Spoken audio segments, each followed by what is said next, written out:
नमस्कार. आज करते गरगटीची भाजी.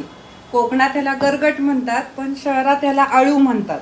तर आळूचा फतफदा म्हणतात, पण आम्ही गरगटच म्हणतो गावाला. आणि खूप छान लागते भाताबरोबर, भाकरीबरोबर.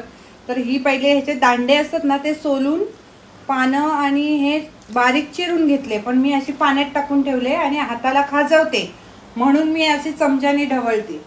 आणि आता ही अशी धुवून घ्यायची 2-3 वेळा, म्हणजे ती खाजत नाही.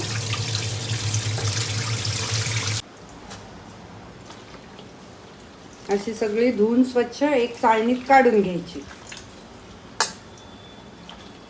गावाकडे म्हणजे रात्री आई करायची आणि सकाळी त्याला फोडणी द्यायची, चुलीवर शिजवायची म्हणून. आता मी थोडं तेल घातलंय, तेलामध्ये थोडं हिंग घालते. तेलात हिंग घालते.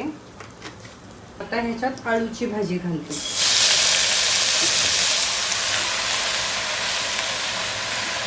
आणि ही चांगली परतून घ्यायची जरा.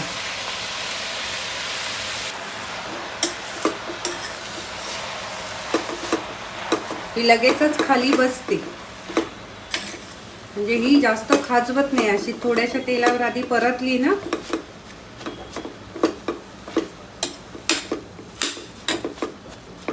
शेंगदाण्याचे धुवून वाटीत शेंगदाणे ठेवलेत आणि चणा डाळ. आता मी ह्याचं झाकण लावून घेते, 3 शिट्ट्या घेते आणि नंतर मग पुढची प्रोसेस दाखवते.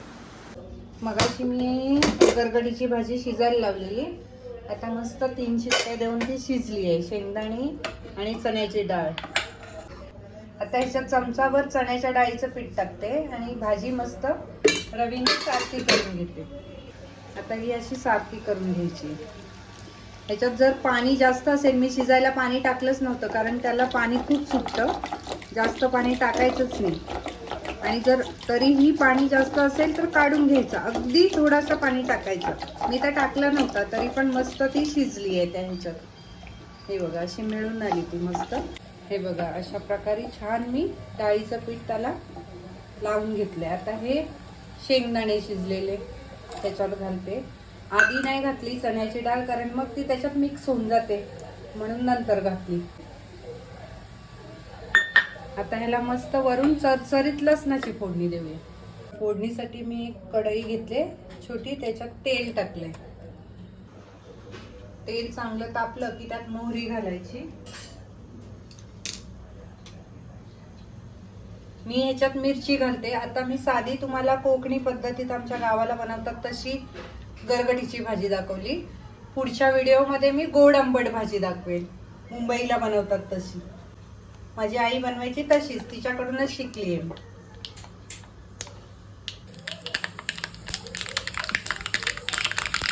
मोहरी. आता त्याच्यात लसूण घालायचं, भरपूर लसूण घालायचं आणि ह्या मी हिरव्या मिरच्या घालतो आणि थोडा कढीपत्ता. हे चवीपुरतं मीठ घालते.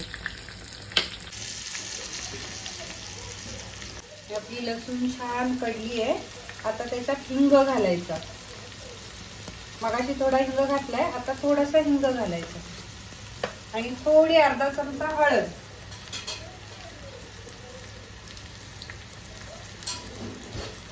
अशी आपली फोडणी रेडी झाली. आता मी ह्याच्यात ओतते, पण ओतताना एक काळजी घ्यायची, एक झाकण घ्यायचं. असं झाकण ठेवायचं आधी भाजीवर आणि मग ही फोडणी अशी ओतल्या ओतल्या लगेच झाकण द्यायचं. हे बघा असं, म्हणजे ते लसणाचा वास मस्त त्या गरगटीच्या भाजीला लागतो. आणि ह्याच्यात आता 2 कोकम घालते, जरा खाजरी असते म्हणून 2 कोकम घालते. अशा प्रकारे आपली आलूची भाजी रेडी झाली. अशा प्रकारे आपली गरगटीची भाजी तयार झाली. तुम्हाला आवडत असेल तर ओलं खोबरं पण घालू शकता, पण आमच्या मुलांना अशीच आवडते गावसारखी, म्हणून मी अशी केली.